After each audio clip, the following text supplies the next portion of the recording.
All right, so for our Capstone project, we're making a game called Deeper Than Light. What is Deeper Than Light? Well, Deeper Than Light is a top-down, real-time strategy, sci-fi, deep-sea combat game, of course. It's going to be submarine combat, sci-fi submarine, so it's going to be somewhat similar to spaceships. The combat is what we're describing as stop and go. It'll be real-time, but you'll be able to pause the game, queue up actions, unpause the game, allow them to execute. It isn't strictly turn-based, but you can turn it into that kind of system if you feel like it. Things have cooldowns, which kind of enforce a turn-based mentality, but in real time. Crew micromanagement is going to be a big part of it. As a submarine, you're obviously going to need a crew. So the crew will be a varied part of it. There'll be different races to the crews. It's, sci-fi game. There's going to be wacky races and all that. Not the TV show.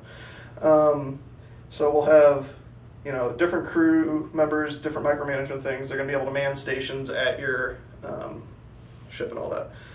Random item drops. So randomness is a key part of this game. It is what's described as a roguelike. So a roguelike is a game that has permadeath. So once you die, you have to start over if you want to play again. And it has very randomly generated maps, items, and things like that. Now what makes it a roguelike is a lot of semantics and people arguing, but basically, it just means permadeath, random generation. So randomness is very key to this. The item drops are very important. Each playthrough is very different. We want to make sure there's controlled randomness. So just pure randomness in a game isn't fun. It makes people frustrated. So controlled randomness is presenting the player with different options each time, but it's still allowing them to be in control of the situation. So an example of our game flow is in the beginning you will just start a new game and you will pick a ship. Now as you progress through the game multiple times you will unlock different variants and different crews. So the more and more you beat the game, the more the more exciting starting a new game will be because you'll have more and more options. After you start the game, you will have a few different node options to go to, and at each of those options will have a different random event waited for you. It could be combat, it could be a quest, it could be a shop, something like that. As you progress to the right, you will always be progressing to the right, node to node, and as you progress further and further, the game will become harder. And then once you get to the very far right of the map, the end of the map, the end goal is to beat the final boss. Now, as we already mentioned, it's a roguelike, so if you die, you will restart the whole entire game, so there will be no checkpoints throughout the game. If you die, you start again. You do keep your ships that you've unlocked and things like that. That is a persistent aspect of it. And then, obviously, completing quests and beating the requirements that we will set to you throughout the game is what and how you unlock the new ships and weapons and unlocks that we have available.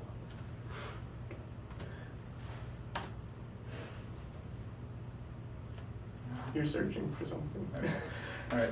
So I'll talk about the general design philosophy we're going for. So as was kind of mentioned before, randomness is key here. It's at the core of everything, and it should make the game fun and replayable, so it'll be different times around. There's going to be distinct races and weapons that have their own advantages and disadvantages, so you can try different configurations different times around, see what works best for the player. The setting of the game, it kind of starts out pleasant. You're pretty high up in the ocean, it's light, things are pretty easy. But as you progress through the game, it gets a bit grittier as it goes, it gets darker, it gets harder, all that. And basically, the model we're kind of basing this game around is that it's easy to learn but hard to master. We want it to be fun for people no matter what skill level they're at in the game, whether it's the first time they pick it up or if they've played it 100 times now. And in our design, we did poll players of the similar game that we're based off of, Faster Than Light, and the two main things that stood out to them that made the game fun and replayable was the crew micromanagement. It was very important for controlling the crew inside your ship, or submarine in our case. And the other big point was the varied random events. Just a lot of different random events, different things that can happen, keep you on the edge of your seat, whatever could happen next. All right, so as part of the ship design, the ship will have different modules that will be in it that provide different functionalities. So these ships that we're going to be providing are preset. We make them as part of our design, and then the player will have options to choose from them. Each one will provide a different type of gameplay, different opportunities. So these different modules will provide the functionality. We'll get into in a minute like what they are, but some of the main characteristics of them that are one of the biggest parts of the game is you have to manage your energy pool. So your ship will have a reactor with a set amount of energy coming out. This energy must be allocated in a somewhat dynamic manner between your different systems. So the main systems will take from this limited pool of energy. There are subsystems that take a nominal amount of power and you do not need to allocate the energy to. Now in combat or for whatever reason, there will be penalties applied for damaged modules. So they'll have power taken away from them. Sometimes their capabilities will be completely disabled. So if your climate control center gets destroyed, you may be looking low on oxygen, things like that. So you'll need to repair those. Different modules will be on each ship, so very few modules will be on every ship. Certain things are kind of needed, like the engines, but not every ship will have cloaking or drones or things like that. So, and ships will only have a few of the different modules. That'll be part of what makes your start unique. You have a controlled way that you can start the game. It helps curb some of the frustration from the randomness. So, and these modules can be upgraded with currency. These upgrades are usually what we call numbers upgrades, so they just increase, say something gives you 5% evade. If you upgrade it, maybe it gives you 10% now. So it's a straight increase.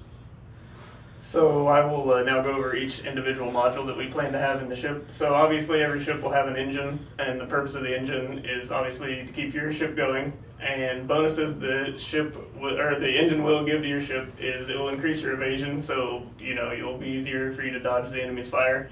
And then you also need your engine to jump from node to node throughout the game. You'll have a weapon control room, which is where you control all your weapons from, and if it gets damaged, you might have a harder time hitting an enemy with your weapons.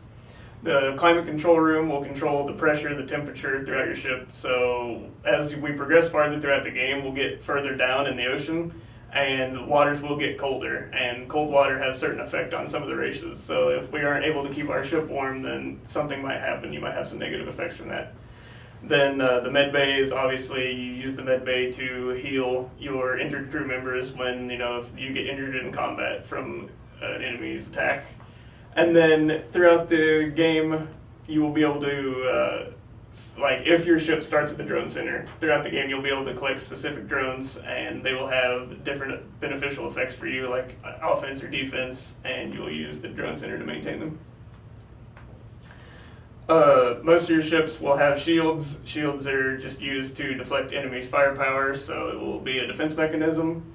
You will have a docking module, and what this is for is if your ship contains a docking module, you'll be able to dock onto your enemy ship, and if you do that, then your crew members will be able to actually physically invade the enemy ship, and this adds a new, unique combat experience, so you can defeat them from within instead of just with your weapons. You will have cloaking. Cloaking is just cloaking. If the stronger your cloaks is, the harder it will be for the enemy to hit you, and if it's strong enough, you might even be able to get a first strike on an enemy that's unaware of your presence. And then finally, just a really powerful gun that we plan to add is the railgun, and it will have its own room controlled differently from your other weapons. Alright, so as we talked about earlier, there are some subsystems that don't take main power, but they do provide important functionalities. So one of the more important ones is the control room. So from the control room, you can control the hatches within your ship. So say your ship's hull gets breached in a room and it starts filling with water. If you have control of your control room still and it's not damaged, you can shut off the doors around it, containing the water, containing the breach. This is beneficial. Say, for whatever reason, you have a tactic, though, that you want to flood a certain section with water, so you have a race that's better in water. You can open doors, let things in. You can also lock enemies in if you have a high enough control room to not let enemies through, so you can control which part of the ships they get to if they invade you. Things like that. So the control room is pretty important. There's also the sensor array. So what it primarily does at the base is it lets you see the interior of your ship. If your sensor array is destroyed, the inside of your ship is unknown to you. If you have people in your ship, this could wreak some major havoc. You don't know what systems are being damaged and things like that. As you upgrade it, it'll let you do additional things. One of the most important is being able to see inside the enemy ship, which can provide tactical advantages. If you know what room the people are in, maybe you target that with a certain weapon to do more damage to people. So the bridge, is important because you need that to steer the ship. So to jump between a node, someone needs to actually be at the bridge. So, it's important to have somebody alive. And if it's manned during combat, it increases evasion and stuff like that. And then lastly, one of the more rare modules is the backup battery. So what this does is it can provide bonus power for a limited amount of time in times of need. So say that you are in a particularly difficult battle, you only have so much power to allocate to your weapons, and say you need a few more bars. You can activate the backup battery. It drains the battery, but you can use that extra power to gain a tactical advantage. Say your systems were damaged. Maybe you can do a similar thing to gain some power back that you had just lost. All right, so I'm going to talk about the design of the weapons a bit. The weapons have procedurally assigned characteristics and qualities. However, they also have different baselines that they're based off of. So each weapon will have its basic way of functioning, and then they can have characteristic variances where one might have a slightly better fire rate at the detriment of damage or something like that. And then the last one are quality differences, which would be objective differences between one weapon or another, even if they're the same type. So if they're both lasers, one might be just objectively better, so it'd be a higher quality one. Although rarer. Yeah, although rarer, of course. It's a rarer drop. It would cost more if you found it at a shop. And you can also upgrade the quality or characteristics of weapons you have through in-game currency at certain points as well. Okay, so we have several different types of weapons. Each of them are pretty unique in the way that they do damage. So the first one that we mentioned actually doesn't do damage, but it's the EMP shot. So what the EMP shot is, as we talked about earlier, power is very important for ships, and it's just as important for the enemy ship as it is yours. So they have power allocated to rooms too. So what the EMP shot does is it temporarily drains power from that room. So say they need 3 power to power their weapons. If you hit their room, maybe some of their weapons are now disabled for a certain amount of time. It also is very good for depleting shields and things like that. So it's a somewhat unique kind of weapon. Then there's beams, which is a sustained laser type of beam. It bypasses shields and does damage to multiple rooms at a time if it crosses them. And it does damage per tick. So say each frame or each set period of time, it'll do an amount of damage. So if the ship moves, maybe it does different damage to different rooms. It cannot breach the hull though. So it is a little bit different from some of the other weapons.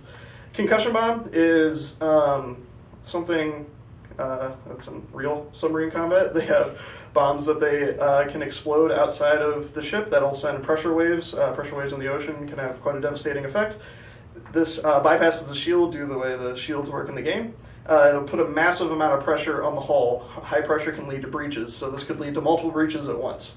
It can also stun crews and things like that, but it does take explosive resources and stuff like that. So there's ups and downs to all these different things. So the next one is a rather fun one, the supercooling beam. So as we had mentioned before, temperature and water are important parts of this. So what this weapon does is it will significantly lower the temp of the room that you have targeted. This can have different effects. Part of temperature is that if it gets really cold, certain races will become slower. Things like that, so you can use it to keep people out of rooms. It can also freeze the water in that room, creating unpassable blocks of ice, which can be very tactically advantageous and things like that. So it's a bit of a tactical tool that you have available to you. As we mentioned, there's the railgun, which is a very powerful weapon that takes a very long time to spin up, say, to recharge. This gun is targeted from its own room, so if your weapons are down, you may still have access to a railgun if your ship has it. And it does damage similar to a beam, where it goes across the rooms, but it also does shield damage, and it is instantaneous. It is not a sustained shot. Lasers is kind of the bread and butter weapon of the game. So they're probably the most common type of weapon. Most of them shoot a few shots at once. They do okay damage to shields, and you can take down shields eventually with them, but what they're best at is hitting hulls, doing damage to ships, whittling them down. And then torpedoes is probably the second most common type of weapon. They bypass shields, damage rooms and hulls very well, so if you were to attack their shield room per se, take down their shields and then pepper them with lasers, that would be a very good strategy, things like that. So these weapons are meant to be used in combination, not alone. So that's just the basic types of weapons. There's going to be characteristics that each of these can have. So. Okay, so the design of the crew. So when you start, each ship that you'll have to start has a static crew set that we've already chosen for you. But as you progress throughout the game, you will be able to gather unique crew members through various objectives if you do them, complete them correctly. Maybe you take them from an enemy ship. And whenever you have your control, or whenever you have your crew, you can control their movements. Now, they have a small degree of AI, like they'll move around on their own and stuff, but ultimately you will have the final decision. So if you tell them to do something, they will do that. They won't go off on their own.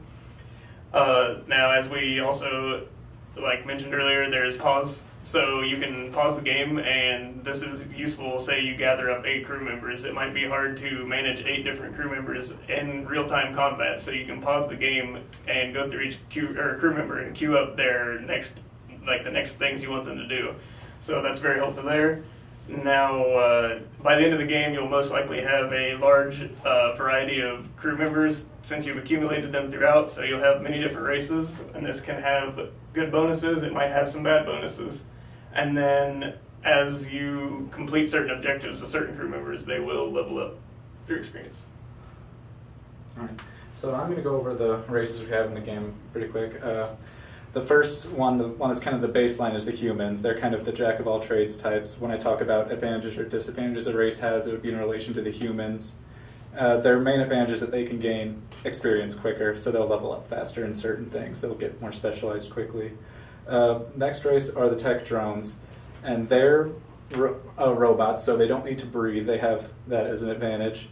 They're low health, so they're pretty squishy in hand-to-hand combat if someone breaches. They can repair parts of the ship faster than any other race, but they also move kind of slow. So you might need some forethought with the stop-and-go combat for how to control them. The next race are the Mer, and they're genetically modified humans. They can breathe underwater. They're very similar to humans, but that's their main advantage. And they're slightly faster in water, slightly more pressure resistant, just slightly better adapted for the water. Next race is the Scale. They are an offshoot of the Mer, but they're smaller, more feral-like. They are really fast, and they're really good at combat in flooded areas. Next race are the Gogre. They're kind of the Juggernaut type, big health, slow, good at manning weapons. The next one is one of the more unique ones, I think, the Illumi. They're kind of akin to an electric eel. They're electric themed. They damage other people if they're in a flooded room with them. They aren't particularly good at hand-to-hand combat, though, and they can also provide bonus power to a station they're manning because of their electric theme. And the last one are the Glacians. These are ice-themed guys, and they lower the ambient temperature of the room they're in, and they have no negative effects from cold. They're just immune to cold being a bad thing. And they are fairly good at resisting pressure as well. And they're also the only race that can move through ice, so if a room was frozen shut, they could actually move through it when no one else could. Okay. So as we talked earlier, some of the things that adds flavor to the game is the events that we have planned. So these are just a quick overview of some of the events. There's a lot of nuances to these, just like previously on the races. Those are just some of the high points of the races. There's more nuanced ups and downs to each of them. Some of those sounded very powerful by the description we gave. But so in the events we have, so when you start the game, you start at a node. It's fine there. You aren't going to end up in combat right as you enter the game. But when you jump to a new node, there's different events that can happen. More often than not, it's going to be combat. But there is a chance that you run into things like shops. As you get deeper, it's going to get more and more dangerous. You're going to run into things like volcanic activity where there's lava in the water that can damage you. Shields are very important here because it's sort of a persistent type of damage. It can also scramble your sensors, and your enemies suffer from these same effects. There's hot and cold spots of water, which, depending on your crew composition and things like that, the types of ships you're using, this may or may not be a problem. This may be a big problem. It depends. Turbid waters, so it's a little bit harder to see. Everything is obscured, messes with your sensors. It could lead to some interesting combat. Quests is probably the most broad thing we have on here. Quests could include many different things, anything from rescuing a ship that is damaged to doing tasks for people, things like that. They could also lead to the next thing, which is ambushes. So ambushes will be a mechanic that they're more ready for battle than you are. They're using the cloak mechanic. You may be able to pull an ambush on someone else too. It's a little bit two-sided, and we have more to come. We have a few ideas that aren't fleshed out, but these are the things that kind of add a lot of the main flavor to the game. So that's pretty much the overview of our design. We're going to go into the requirements now. Okay, so for our game, we when you start the game, we're just going to generate a map right off the bat, and you're going to be able to progress through it point to point like you would a graph. We are going to have various probability tables for all of our different races, weapons, ships. So some may be better, some may be worse, depending on just how it's generated through the random number generator we're going to have. We're going to have general keyboard mouse controls. What that means is, like on the main menu, we want you to be able to navigate the menu easily with the keyboard or the mouse if you want to just use one, and if you want to use both, that will be available as well. The game states, for example, we will have a new game, or when you're creating your crew in the beginning, or the combat state. You're going to need a lot of different animations and textures for all the different weapons and all the different races that we have in the game. And then finally, we need to have effective memory management, because this game will probably be played on a large variety of machines, so it needs to be manageable. All right, so I'm going to talk a little bit about a few of the more technical requirements to do with the actual gameplay that we have. So one very technical point is we will need 2 cameras. This is something we know right now, and we mean like OpenGL cameras within the game. One to view the player, one to view the enemy, because the enemy will be physically off screen, but it will have sort of a window area that you can use to aim at their different rooms and things like that. So that'll be something that'll need to be implemented. As we mentioned earlier, we're putting a lot of importance on the ease of control and use, because the game that we're basing it off of is pretty good at that, but we think we could do better. So the user interface needs to be fast, responsive, and very clickable, so you should be able to use only the mouse or the keyboard, or both. We've covered this, various enemy types with different behaviors, various unique world events, various NPC interactions. So the quests in the shop and stuff like that can be boiled down to some of the same systems on the backside of things. They're NPC interactions, they should have pop-up decision trees and stuff like that. So, and then kind of the core of the gameplay on the technical level is a fundamental set of varied offensive, defensive, and reactionary capabilities available to the player. So the player is going to be thrown into these things randomly, but they should be able to look at the set of abilities they have available to them and act accordingly. So we want to make sure that it's very understandable. And then, of course, AI for the computer enemies, stuff like that. Some of the few somewhat obvious things, we're going to need to have equipping, target firing, inventory, the pause state we've talked about. The internal of the ship will be a grid-based system. The internal environments and things like that. And the crew management systems will need to be set up. These are all kind of broad. There's more to them than what we're saying, but that's it. So the main challenges with our game, the big one is the weighted probabilities. We need, there's a lot of randomness, so there'll be a lot of play testing these probabilities to make sure the game is balanced and fun, not frustrating, but not too easy at the same time. It's a game. We need to make another big challenge would be the arts and animations we need to make. We're not particularly artists, we're programmers, but we'll put a good amount of effort into that as well. And the varying levels of game development experience, from a little to a lot within our team as well. Just real quick, going over the technologies we'll be using. We're going to be using Git for version control, hosted on GitHub. Java will be our main language, which may seem odd for a game, but the framework that we're using, libgdx, is a very powerful game framework that actually implements a lot of the things that you would think Java would be bad at, like the memory management and some of the native functions in using the Java native interface. So it's actually very, very fast, and it suits our needs perfectly. So it's a very powerful framework we'll be using. Gradle will be the project manager, because that's what libgdx uses. We're not going to be toying with it much, but it is there. And then Google Calendar will be our scheduling framework of choice. We only have a few more slides left, so we're going to go into just real quick our general implementation philosophy. A lot of these are just good code practices, but it is something that we're going to emphasize. So the first big one is composition over inheritance when it comes to our programming. Just from personal experience and a lot of stuff I've read, there's some advantages in game design of going with composition over inheritance, especially in the kind of game that we have, because we're going to have components that, as far as the game is concerned, make a lot of sense with the composition by adding components and taking away components from things. So it's just a leaning kind of a thing to keep on the mind. Our implementation methodologies will start as waterfall. It's what we're most used to, and we plan on doing that, but the nature of what it is may require a lot of reevaluation towards the end, and we may switch to something a bit more agile. We want to make the code as modular as possible. We don't want to be rewriting code. We want to comment some more, and make sure we're committing our code, because that's something our grade is very bad at.